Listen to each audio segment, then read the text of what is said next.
Stephen Witkin, taking you back to my theater memories to early 1970s as an apprentice at the Griffin Theatre in Barrie, Ontario. And, you know, an aspiring actor, you often have to pay your dues as an apprentice. I was lucky to have it. One of my jobs in the repertory season was we were doing an Agatha Christie mystery, 10 Little Indians, which today would probably have to be called 10 Little Indigenous Peoples. But my job was, as each guest was murdered, there were 10 little Indians on shelves over the fireplace. And my first job in the show was to stick a nail through the back of the flat and just remove one Indian at a time as each guest got murdered. Well, the first time I put the nail through the flat, that's all I had to do.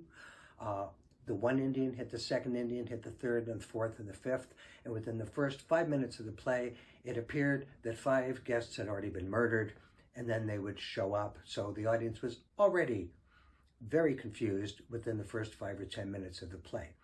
As if that wasn't bad enough, I had a little part as Fred Narracott, the gnarled fisherman that rows the guests over to the island.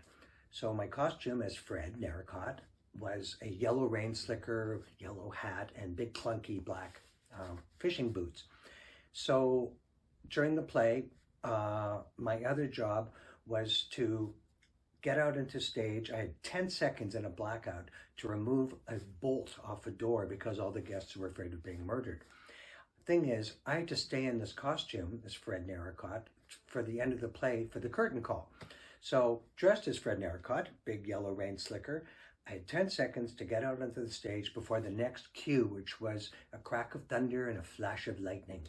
So blackout, I go out onto the stage, the clock is ticking away. I can't find the door. I'm bumping into tables, the clock is ticking, I'm in the dark. Finally, I find the door, I'm taking the bolt off the door, and the next thing I hear, crack of thunder, flash of lightning, and startled, I turned around like, and then ran off stage. So obviously, halfway through the play, now the audience was convinced that Fred Narracott was the murderer.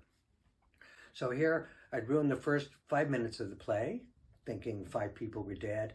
Now halfway through the play, in Agatha Christie's well-crafted mystery, they were all convinced Fred Narracott was the murderer. And in a way, I guess I ruined the play, or that performance. So here, decades later, apologies to the Griffin Theatre, apologies to Agatha Christie, and now you know why I'm a writer. Goodbye. Wonderful reminiscing.